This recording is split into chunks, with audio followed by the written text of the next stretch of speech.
Hey everyone, welcome back. It has been a while, but I am still around. So I'm in my new room, so if you haven't seen that video, go watch it. It is the previous video to this. I'll try to leave it down in the description and up in the cards. But I just kind of want to sit down. We are in April and talk about what I'm working on and how I am moving forward in my writing projects. So, with all of the changes to my room, trying to get back into the swing of things, I have been putting off doing revisions on my Greek mythology romance. It has been a struggle, but with Sarah Cannon's Rough Draft Challenge I was hoping to start on a new story. For that, it's a bear shifter. It's a second in the series. And I just realized I can't do it. I have to do my revisions. So what I've been doing is doing my revising, and I do want to have some creativity. So with that, I am starting the plotting, the brainstorming of this new series. I'm taking a step back from the cozy mysteries for a time. And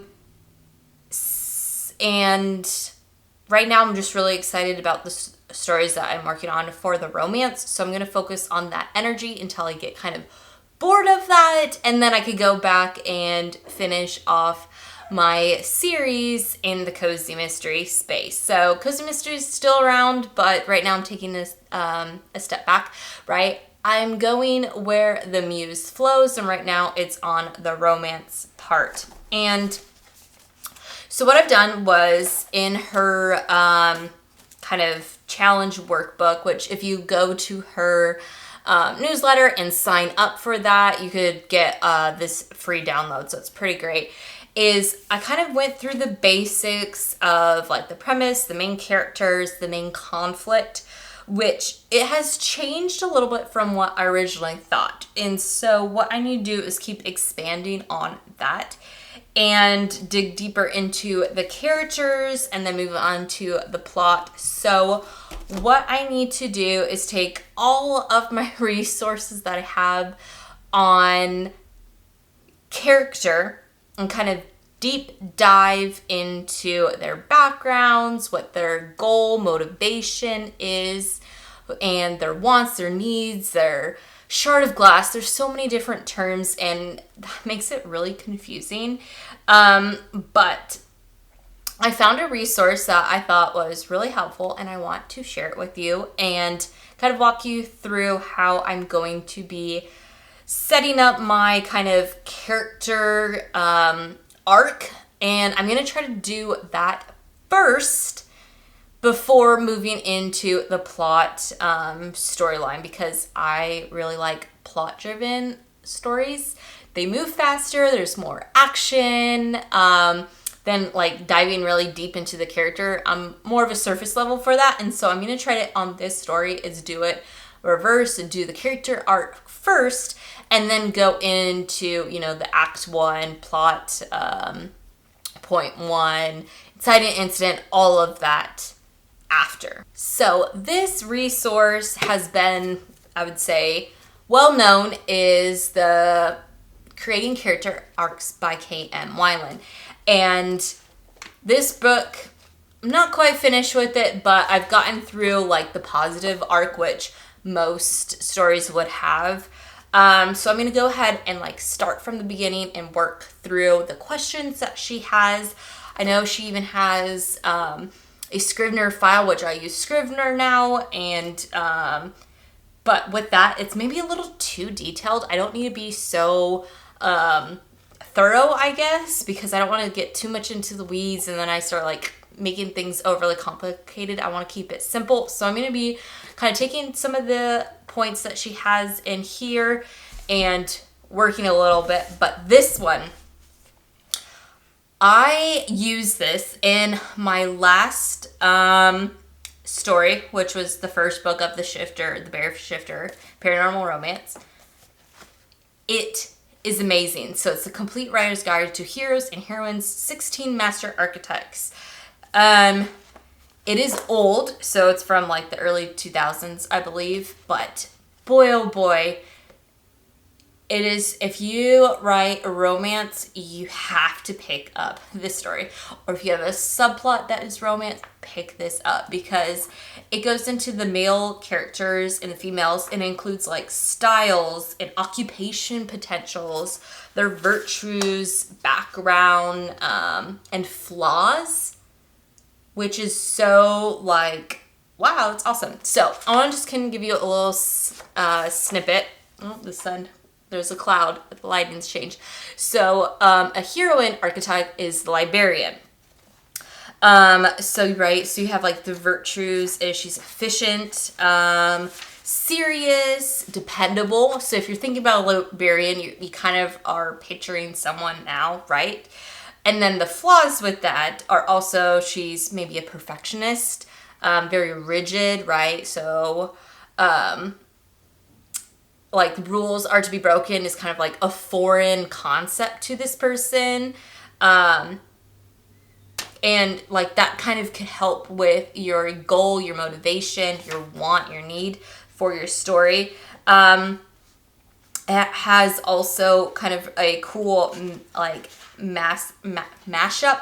So it says if this heroine archetype gets together with this male hero archetype, what are they kind of clashing and coming together? So it's really cool. So this has been like a game changer, I feel like.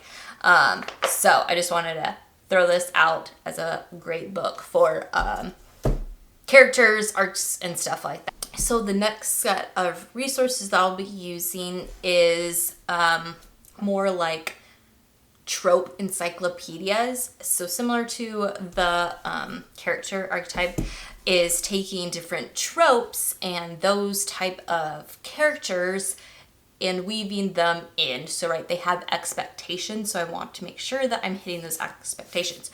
So I have two physical ones. This is the Tropoholic's Guide to Internal Romance Tropes. So like they have like the widow and what's like a disabled hero heroine, so or damaged, traumatized, wounded hero heroine, clumsy, babbling, thoughtless hero heroine. So some of those things, right? They have different scenes that you need to have in this to kind of hit those expectations. So I have the internal romance tropes. Then I have the backstory romance tropes. So same thing, different backstories like, what is it? Like the across the railroad, that kind of thing. And the third one in the same realm, but it's by a different author, is I have it digital, and I'm trying to pull it up, but the screen's still freezing, but I will. It's the romance character tropes, the romance writer's encyclopedia. So it's this kind of pink one there. So I'll leave those linked down below to kind of help with my character journey. So that is kind of what my main focus is right now, is we're going through character, because now I have my premise.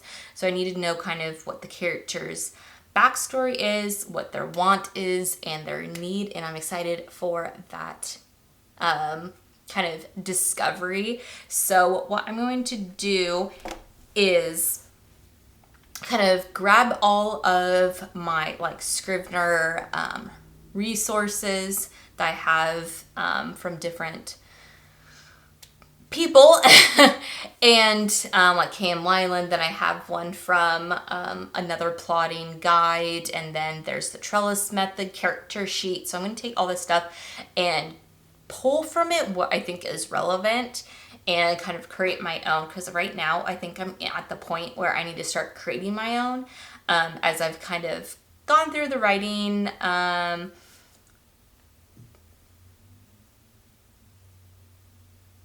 ebbs and flows. And so I think I need to kind of start formulating my own way of thinking for character and plot. I'm excited to try it with this. And since there's no timeline for this story, I'm going to try to take it slow with the plotting and kind of really dive into the mechanics of everything. So then hopefully I have it locked down, so then in the next story I can zoom in because I know exactly what information I need right away. So it's going to be a journey. So I'm going to take you along that road as I go. But first things first is getting the character. So that is what I'm going to do. And we're going to show you what I've put together out of all that information polling. Okay, we are diving into my Scrivener doc. So this here is all the information that I need for my shifter romance, and right now we're focusing on character. And what I have is each of them, I got these folders of the different couples, and so we're diving into Bailey and Luke. So I have photos of them, and that is something I haven't done before, and I think it's going to really help is being able to picture them while I'm writing.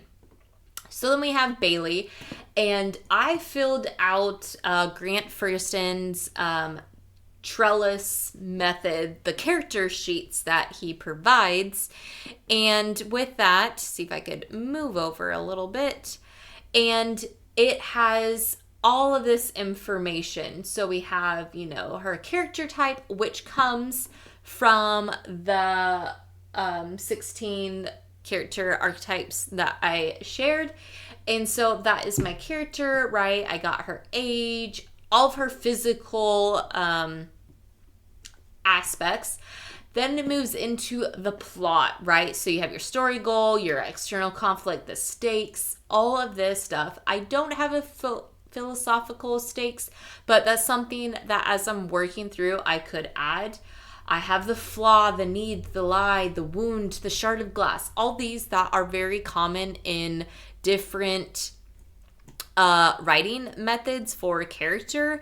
And this gives you a brief overview, and then using Weiland's, I could dive deeper into each aspect just to make sure I understand what this will be. Like, some of them might not be 100% what their need is or the flaw, but it's something that I'm exploring, and I just wanted to get a level set on this.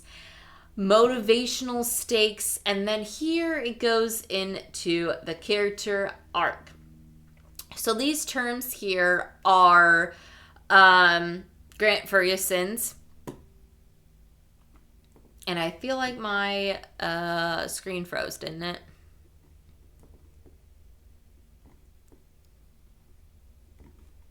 There.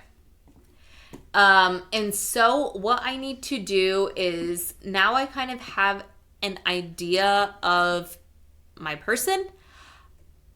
I could go in and dive deeper into those development aspects. So, right, like the hook is also including the setup. So, where is she in ground zero? Where is my character, Bailey? She is a rock star. She's a singer. She comes from a small town and kind of have grown up. Where is she right now in the ordinary world? So with that, I could go ahead and write is that, I don't know, So I continued recording and my computer ran out of storage, but we are back. So my main thing is, after I kind of walk through that, I might have some more questions, and that is when came Weiland's information from the book helps with this. So she has I'd say like worksheets, I guess, fill in the blanks questions in the book that you could also have the Scrivener doc if you download her very extensive, which I've kind of built some of it off of hers. But she has these. So what I could go in is start making different things about that first plot point. Right, it says setting up your character's lie. So then if I need more information about the lie, I could go here. So what it is for Bailey versus what it is for Luke, and being able to dig deeper into my character. So with all that saying is that I'm still working on it, and I think I'm in a good spot where I could start doing more of the thorough plotting and start weaving into those first act plot points on their character journey and kind of work back and forth, because that's what I've been realizing as I'm kind of honing in on my writing style, what I need. I'm needing a little bit more back and forth to really gauge where the story is going, where my characters are going, and kind of just feel them out. Because, right, we are, I don't know, I think I'm over now. I've written first drafts over 10 stories. They are on the shorter side, but still, they have a beginning and the end and a middle. So I feel like they're a finished story. And as I get more and more advanced, I will have my character and my plot kind of honed down, but this is where I am right now, and I'm making good progress in the story, and I'm excited to see where it goes from there. So that is it for today. I hope you liked my resources and this kind of little snapshot into my Scrivener file, and until my next video. Bye, guys.